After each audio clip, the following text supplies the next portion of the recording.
Fala galerinha do segundo ano, aqui é o professor Billy de arte do Colégio Ateneu e vamos para a nossa 10ª aula. Pessoal, vamos aí no caderno 5, tá? Na página 25, continuação aí sobre as culturas tradicionais, tá? Então a gente tá vendo aí a cerâmica brasileira, tá? Então a escultura é uma manifestação artística, né, que tem como principal característica um formato tridimensional, certo? Então, a gente vê aí nos patrimônios aí da humanidade, os objetos escultóricos que trazem aí um contexto social do povo que a fez, que a produziu, certo? Então ela pode ser desenvolvida com vários tipos de materiais, tá? Bronze, mármore, cera, madeira, metal, argila, enfim.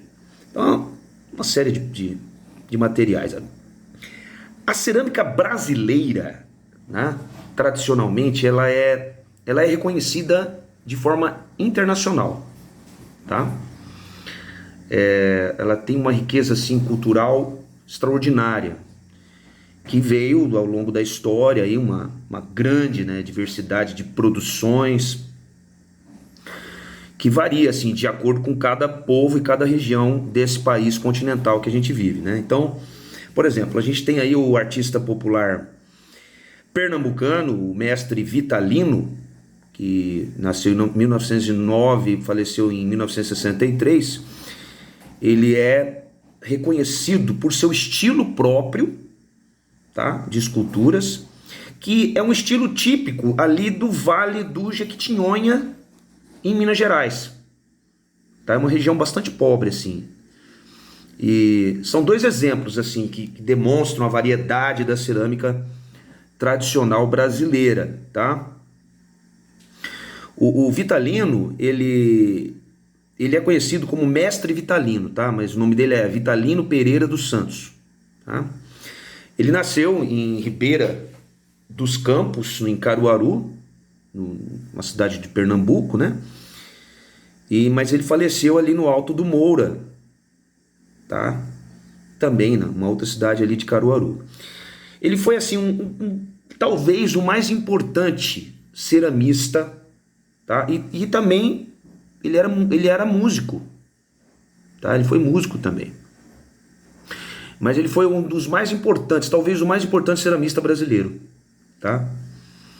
Ele foi filho de lavradores, ele ia para a roça com o pai, com a mãe, mas ainda criança ele começou a modelar aqueles animaizinhos, sabe? De sobra de barro, usado assim. A mãe dele fazia utensílios domésticos de barro, né? Aí ele pegava aquelas sobrinhas de barro ali e fazia os brinquedinhos dele, os animaizinhos, carrinho. Ele começou assim, tá? E aí no início do século XX, 1930 mais ou menos, na região ali onde ele vivia, aquelas peças de cerâmica eram produzidas, no caso, para o uso doméstico. Então eram jarros, né, panela de barro, essas coisas. Mas aí ele passou a produzir peças que retratavam alguns personagens, tá? Pessoas comuns, assim, das cenas do cotidiano dele ali, que ele via ali onde ele morava, entendeu? Então no seu trabalho é possível assim, a gente observar a relação do homem daquela região com os animais, com a natureza, tá? Como a gente pode ver nessa obra aí, ó. Essa obra dele chama Vaquejada, foi feita em 1961, tá? Olha que bonitinha. Tem aí, pequenininha, tá? Tem 27 centímetros por 9, tá? Vaquejada é aquele tipo de esporte, né? Aqui a gente chama, tem um rodeio aqui, né? Então lá é a vaquejada, o rodeio deles lá, tá? Outro aspecto do trabalho dele é o retrato de acontecimentos da vida cotidiana e os eventos de passagem da vida dele, tá? como o nascimento dele, o casamento, como ele lidava com a morte, tá? Então tudo isso ele retratava ali nas cerâmicas dele. Aí com o passar dos anos ele passou a ser nacionalmente conhecido, né? E ele chegou a participar da primeira exposição de cerâmica pernambucana, realizada na cidade do Rio de Janeiro, isso lá em 1947, tá? E aí essa exposição levou ele a expor internacionalmente, tá? Ele foi expor na exposição de arte primitiva e moderna brasileira, mas isso lá na Suíça, isso em 55. Foi aí que ele começou a ficar conhecido internacionalmente, tá? Então, o estilo do Vitalino, ele começou a ser difundido e aí ele passou a ser replicado, inclusive imitado por outros artesãos lá da sua região, tá? Olha só essa escultura dele aí, chamada os retirantes, né? Retirantes, que são as pessoas que vêm do Nordeste para aqui pro Sul para tentar uma vida melhor, fugindo da seca, são chamados de retirantes. Aí observe aí, ó. A gente não sabe a dimensão exata dessa escultura, mas é bem bonitinha, né? Bom, as esculturas ali do Vale do Jequitinhonha, que tem essa característica, ó, como a gente pode ver nessa escultura aí, ó, tem essa poética. Essa aí, por exemplo, é da Glória Maria Andrade, né, outra artista ali, filha de Dona Isabel, que é uma das principais ceramistas da região do Vale do Jequitinhonha, tá? Tá vendo? Bem legal, né? Parece que elas estão escolhendo ali escolhendo arroz, escolhendo feijão, então tem muito isso naquela região, eles abrirem assim os cereais e escolher antes de cozinhar, tá? Bom, o Vale do Jequitinhonha, como eu já falei, é uma região ali do Nordeste do estado de Minas, tem aí 77 mil quilômetros quadrados, é muito grande, é uma extensão enorme, composta de mais de 50 cidades, tá? É dividido em 3 partes, para você ter uma noção. Tem o Alto Jequitinhonha, que abrange ali a região de Diamantina, que é a região mais desenvolvida, tá? Tem esse nome Diamantina porque tinha muito diamante ali naquela região na época. O Médio Jequitinhonha, que abrange a região ali uma cidade mais conhecida ali, é Araçuaí, a cidadezinha mais conhecida. E tem um Baixo Jequitinhonha, que corresponde àquela região. Uma outra cidade ali, mais próximo da Bahia, que é Almenara, uma outra cidade ali, tá? Aí, antigamente, o Alto Jequitinhonha foi a terra mais rica, tá? De diamantes, ouro, que até os bandeirantes, os famosos desbravadores, os bandeirantes, eles foram para lá por conta disso, né? A primeira descoberta do ouro lá foi no século XVII, que vai de 1601 até 1700, tá? Na cidade de Cerro. Bom, aí com isso as regiões próximas na cidade ali, histórica de Diamantina, foram os pontos de apoio para os primeiros grupos de mineração e atualmente é a região mais próspera do Vale do Jequitinhonha, tá? Apresentando aí os melhores indicadores econômicos, podemos dizer assim. Ó, a gente vê aí no caso uma artesã, a Maria José Gomes da Silva, conhecida por Zezinha, daquela região. Olha só, ela esculpindo uma peça em barro aí, ó, na cidade de Turmalina, Minas Gerais. Essa foto é de 2015. Linda peça, né? Bom, já o Médio e o Baixo Jequitinhonha, no passado, eram conhecidos como, assim, cobertos e conhecidos por ter ali uma grande mata atlântica ali naquele povoado, né? E tem muitos indígenas também ali naquela região. E aí no início do século XVII, que foi 1600 e pouco, assim, iniciou-se ali uma procura por terras propícias à pastagem. Bom, aí houve uma disputa armada, os vaqueiros derrubaram a floresta e no lugar foi plantado o capim colonião. Colonião, né, que a gente fala. Bom, o que restou da região é um solo totalmente desgastado pelos animais ali, pelas queimadas também, enfim, a estiagem muito grande da região. As pessoas que vivem ali hoje no Vale de Jequitinhonha, em sua grande maioria, elas moram os pequenos povoados, né? Assim, gente, recursos mínimos mesmo, tá? Pessoal bem... Bom, mas, no entanto, a gente afirma que essa região é uma das maiores criadoras de arte popular brasileira, apesar da dificuldade, como no caso as cerâmicas, as cestarias. Eles fazem um trabalho de cestaria maravilhoso, a tecelagem, trabalho em tecido, bordado, fantástico, tá? E até eles, uma produção de instrumentos musicais, tá? Muito grande também na região. Hoje, o Vale do Jequitinhonha, ele representa um dos mais importantes polos exportadores de artesanato do Brasil. Pra vocês terem uma noção, tá? Mas foi a partir aí da década de 70 que houve o apogeu aí do artesanato brasileiro, tá? Aí o Vale do Jequitinhonha quebrou as barreiras totalmente do isolamento geográfico e aí ele pôde mostrar sua arte para o mundo todo, tá? A principal produção artística local é a cerâmica, em especial as esculturas, que apresentam assim, esses personagens aí locais que a gente vê representados, os animais também, as cenas do cotidiano. Quer dizer, o trabalho em barro, eles são feitos assim por mulheres, a maioria por mulheres, tá? Essas artesãs, elas se dedicam assim a um cuidado extraordinário, porque elas dividem a família e a modelagem, né? A pintura, a queimada das peças, né? Quando elas vão para o forno, né? Para se aglutinar, enfim.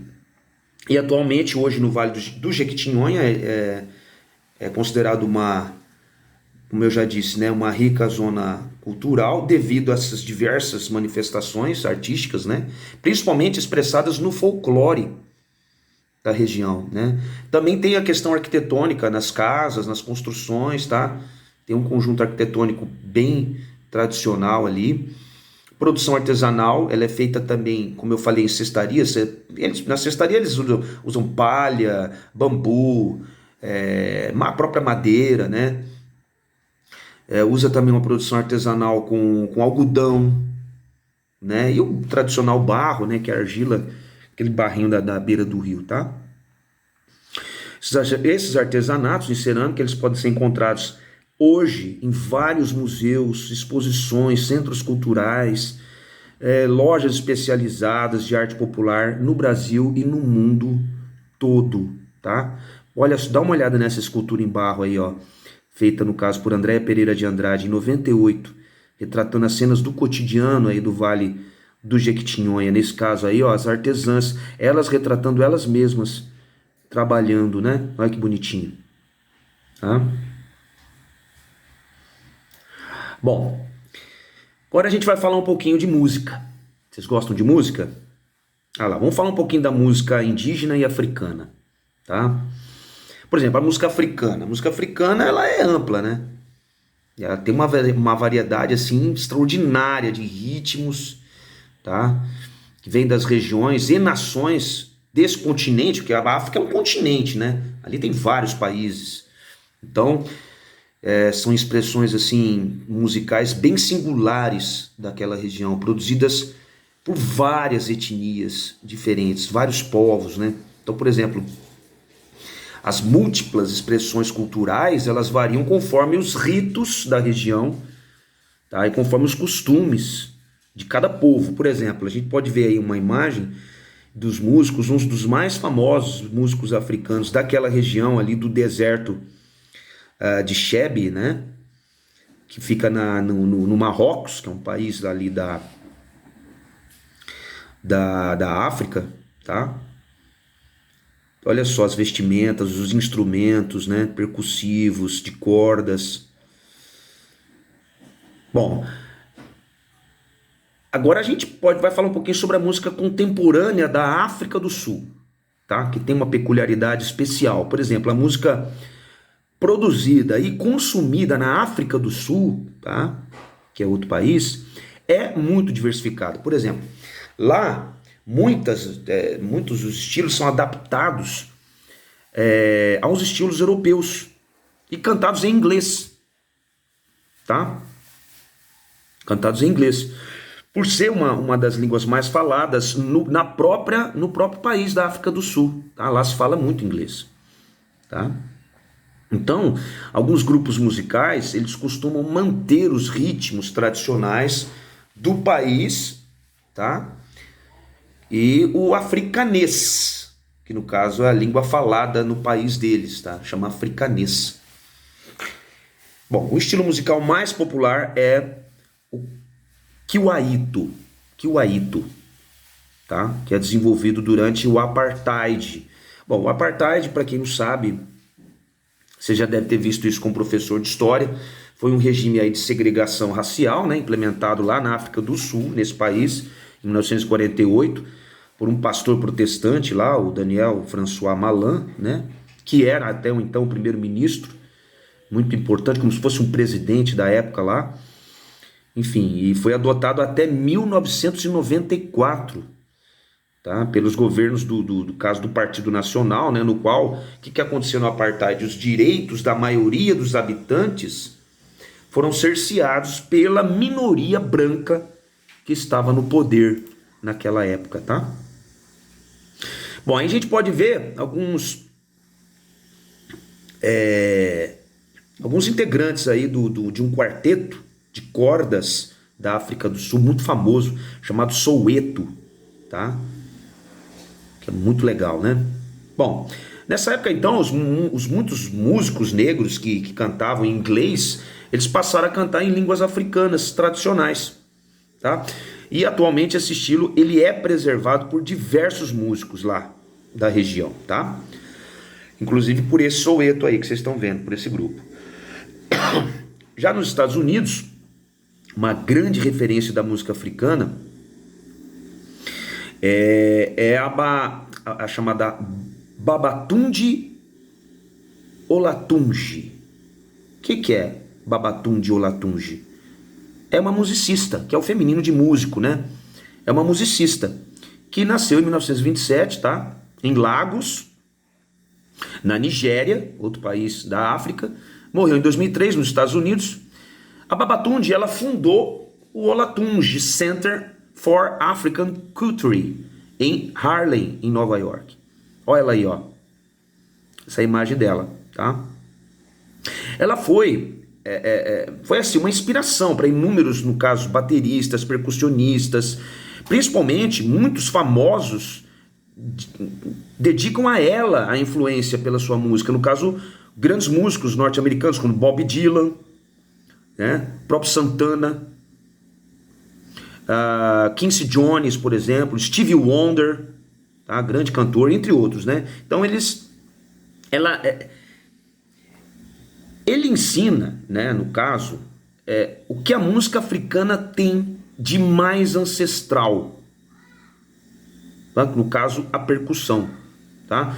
Então o Olatunji foi também uma ativista dos direitos civis nos Estados Unidos, e ao lado de Martin Luther King, por exemplo, e depois ao lado também de Malcolm X, né? Foi outro grande ativista na luta pelos direitos civis dos negros, tá? Agora, a influência da música africana, meu amigo, em outras culturas é uma coisa fantástica, fantástica. Os aspectos culturais africanos estão presentes aí em várias manifestações artísticas e culturais do mundo todo. No caso do Brasil, o samba, tá? Que é um gênero musical típico brasileiro, mas com influências da África, tá? Que o samba também é um tipo de dança, tá? Então ele é considerado uma das principais manifestações populares brasileiras, tá? Quando você vai para fora do Brasil, o Brasil é conhecido por futebol e por samba, tá? Então no samba, no caso a dança, ela é acompanhada por pequenas frases melódicas e o refrão, tá? No caso as criações são todas anônimas, essa maioria, as antigas, a gente não tem notações. No caso, o samba de roda, que foi um dos primeiros sambas ali do recôncavo baiano, isso aí no século XIX, tá, mais ou menos, 1801 até 1900, chegou à cidade do Rio de Janeiro. Então veio de lá, do recôncavo baiano, e veio para o Rio de Janeiro. O quê? O samba de roda. E o samba de roda foi a principal influência para o surgimento do samba o samba que vocês conhecem, o samba carioca, tá? Aí em 2005 só, o samba de roda baiano foi classificado como Patrimônio da Humanidade pela Unesco. Demorou muito, né? Bom, e depois nós temos também a influência da música africana, o blues. Sim, o blues, que é um gênero musical assim que pode ser vocal ou instrumental, tá? Apenas instrumental. Ele é fundamentado assim no uso de notas com baixa frequência, evitando assim uma escala maior e utilizando sempre uma estrutura repetitiva, tá? Esse gênero teve uma influência da África Ocidental, tá? Mais próxima do Brasil aqui, e surgiu nos Estados Unidos por meio dos cantores de fé religiosa, são os chamados espirituals, tá? Esses cantores. E de outras formas musicais similares, né? Como no caso os cânticos e as canções de trabalho, né? Realizados pelas comunidades de escravos que já eram livres, tá? As letras do blues, elas incluem aí uma forma bem melancólica, tá? Sutil, e tem também um quê de protesto contra a escravidão, tá? A gente vê uma foto aí um dos maiores representantes do blues, que é o B.B. King, que foi um dos grandes nomes do blues, tá? Nós temos também o jazz, né? Que integra outra influência africana, né? O jazz, que é um pouquinho diferente do blues, tá? Tem diversas tradições musicais. A mais marcante do jazz, a afro-americana, que pode ser tocado com praticamente todo tipo de instrumento, tá? Entre eles os metais, a bateria, enfim, a estrutura musical do jazz ela é variada e composta aí do chamado de blue notes, tá? São chamada e resposta que eles falam, né? Como assim, uma forma meio sincopada, vamos dizer assim, tá? Que é tipo um polirrítmico, tá? Com uma improvisação. É isso que é legal no jazz. Tem muita improvisação com notas do chamado swing do ragtime. Ragtime também é um típico estilo de música bem popular, tá? Norte-americano, que foi o primeiro gênero musical autêntico norte-americano, tá? E depois a gente tem o reggae. Sim, o reggae, influência também africana. O reggae é um gênero musical originário da Jamaica, outro país africano. O apogeu do reggae aconteceu na década de 70, época em que se espalhou pelo mundo, tá?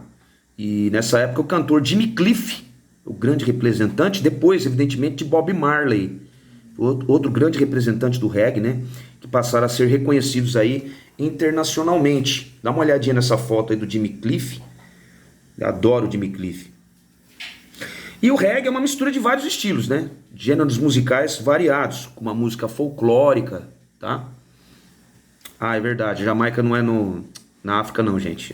Na América Central, tá? O meu irmão acabou de falar aqui. Ainda bem que eu não sou professor de geografia. Bom, então o que acontece? O reggae é uma mistura de vários estilos e gêneros musicais, como a música folclórica da Jamaica, os ritmos africanos, o ska, tá? E o calypso, por exemplo, é outro estilo. Os instrumentos musicais mais utilizados são a guitarra, o contrabaixo e a bateria, tá? Então, os temas recorrentes nas letras das músicas abordam sempre as questões do povo jamaicano, tá? E também destaca assuntos religiosos. Bom, o reggae, ele tem no Brasil, no caso, o reggae ele tá ali mais na região norte do país, tá? Ele é difundido mais na região norte do país, mais precisamente ali no Maranhão. Maranhão se escuta muito reggae. São Luís do Maranhão, né? Que é a capital do Maranhão também. E nas organizações de festas de reggae, né? Muito comum, né? naquela região. Na década de 70, a gente tem o Gilberto Gil aqui, que trabalhou muito com reggae, o Jorge Benjor, outro grande músico brasileiro que trabalhou com reggae, trabalha ainda, né? E temos algumas bandas também brasileiras, como Paralamas do Sucesso, né? trabalhou também, uniu o rock com o reggae, tá? A gente tem muito isso. A Cidade Negra, não posso deixar de falar da banda Cidade Negra. Enfim, tem várias bandas brasileiras, né? Alma de Gen, a Tribo de Já também, Nativuts, Cine Calmon e Morro Fumegante, enfim, várias bandas brasileiras que trabalham com o reggae. Outro tipo de música também que influenciado pelos africanos foi o rap, né? O rap, que vocês mais conhecem, é um discurso rítmico com rimas e poesias, né? Surgiu aí no final do século XX, nas comunidades negras dos Estados Unidos, tá? E é um dos 3 pilares fundamentais da cultura hip hop, né? Que pode ser interpretado, no caso, o rap a capela ou acompanhado de uma batida. Inclusive algumas são feitas até pela boca, que são o beatbox que eles fazem, né? Então os cantores de rap são chamados de rappers ou também de MCs. MCs, que a abreviatura é mestre de cerimônias, tá? Bom, e no caso agora vamos falar um pouquinho da música dos povos indígenas, tá? A tradição musical indígena, nesse caso, é uma expressão cultural extremamente viva e sempre está em mutação, por incrível que pareça. Essa tradição ela é constante, ela é praticada e também é renovada, incorporando até mesmo elementos que não pertencem à cultura indígena, tá? Assim como a arte ela evolui, então a tradição musical indígena também evolui. Então a música dos povos indígenas ela reflete uma visão de mundo totalmente espiritualizada, tá? Em relação ao que tem com a natureza, assim, esse contato com a natureza que eles têm muito forte, tá? E os espíritos que derivam dali. No caso, em diversas culturas indígenas, a música ela faz parte não apenas daqueles momentos de entretenimento, mas de socialização, mais voltados para cerimônias, tá? Porque para os indígenas o fato da arte pela arte não tem muito sentido. A arte ela tem que ter algo prático, tá? Ela tem que ter um sentido mais prático, tá? E não apenas observativo de contemplação, enfim, de observação, tá? Aí a gente vê no caso o indígena do Alto Xingu, uma foto aí tocando uma flauta enorme, né? Olha o tamanho dessa flauta, tá? É a flauta chamadas flautas uruá, tá? Flautas uruá, nesse caso aí durante uma celebração do Quarupi em 2016, tá? Bom, as músicas também indígenas, elas têm uma função de demarcar relações sociais. Eles têm uma hierarquia muito forte, os indígenas. Então eles delimitam, por exemplo, faixas etárias, tá? De idade, status social dentro do grupo indígena, tá? Então eles fazem músicas para isso. Então, por exemplo, estados afetivos também, gêneros sexuais são muito falados assim e conversados nesse sentido. As individualidades do grupo indígena, tá? Por exemplo, a cultura indígena ela é bastante oral, tá? Muito cantado, e a sua música é uma extensão praticamente da fala deles, tá? Que é uma fala que pode acabar, é uma fala que acaba em canto, acaba em música, tá? Ou a música também pode acabar em fala, isso acontece também, o inverso, tá?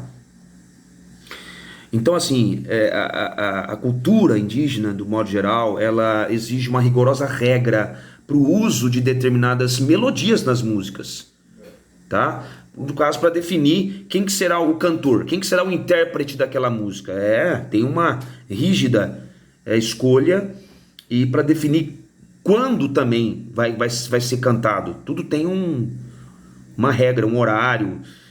Quer dizer, tem músicas, no caso, instrumentais, que são exclusivos dos homens, tá? Existem instrumentos exclusivos que só homens podem tocar, tá? Outros exclusivos só para as mulheres, tá? Essa hierarquia de mulher e homem é muito bem dividido lá as tarefas, tá? Existem, no caso, canções com diversos festejos, né, e ocasiões especiais dos indígenas, tá? Por exemplo, olha essa imagem aí, ó. Nesse caso aí, essa imagem é durante uma apresentação de cantos e dança no ritual do povo Tuiuca, em Manaus, que é a capital do Amazonas, tá? Do estado do Amazonas. Olha que bonitinho. Aí a gente já vê na música instrumental indígena, no caso indígena da etnia Guarani, um instrumento de percussão durante o Festival da Cultura Indígena na aldeia do Rio Silveira, em Bertioga. Isso aí já é aqui em Bertioga, no estado de São Paulo, tá? Olha a foto aí, ó, 2019. Então a música indígena ela é feita com instrumentos de percussão, basicamente, tá? Tem muitos instrumentos de percussão e também de sopro. Então, sopro e percussão, basicamente, tá? Então eles podem ser construídos com diversos materiais, sementes, eles usam sementes para fazer instrumentos musicais, fibras, tá, de árvores, fibras de plantas, pedras, sim, fazem flautas de pedras, instrumentos de percussão de pedras, cerâmica, até ovos, eles fazem instrumento com casca de ovos, ossos, chifres de animais, aqueles cascos de animais também, por exemplo, casco de tartaruga, enfim, eles utilizam bastante esses materiais. Bom, na música instrumental indígena, as peças, no caso, para fazer as flautas, ocupam uma posição de certo destaque dentro da música, porque é um som mais agudo, né? É um som mais melódico, então tem um certo destaque. Então as flautas, elas são assim elementos praticamente fundamentais. Até algumas etnias eles constroem casas específicas só para abrigar e guardar essas flautas. Tamanha a importância. É um aspecto assim muito importante, porque eles utilizam o espaço, no caso, também para tocar, que é chamado de Casa dos Homens, porque é um espaço exclusivo dos homens, tá? E é localizado ali no centro, bem no centro das aldeias, tá? Aí a gente vê alguns indígenas, homens, né, tocando flauta uruá, que é aquela flauta grande que eu mostrei. Isso aí é um ritual de Uantaná, que tem o poder de espantar a tristeza e trazer a alegria de volta, tá? Quer dizer, quando a gente faz uma festa, a gente quer espantar a tristeza e trazer a alegria de volta, né? Mas a gente não fala isso, né? Lá não, lá eles têm que ter um porquê. Vamos fazer uma festa, mas pra quê? Tem que ter uma razão, tem que ter um propósito. Então, nesse caso, tá, a festa de Uantaná é justamente para isso, para espantar a tristeza e trazer a alegria de volta. Então, quer dizer, quando as pessoas estão tristes, elas resgatam a alegria. Tá certo? Bom, pessoal, por hoje é só. Obrigado pela atenção. Anotem aí essas perguntas, o que vocês não entenderam, para a gente discutir em sala de aula. Tá bom? Valeu. Tchau, tchau.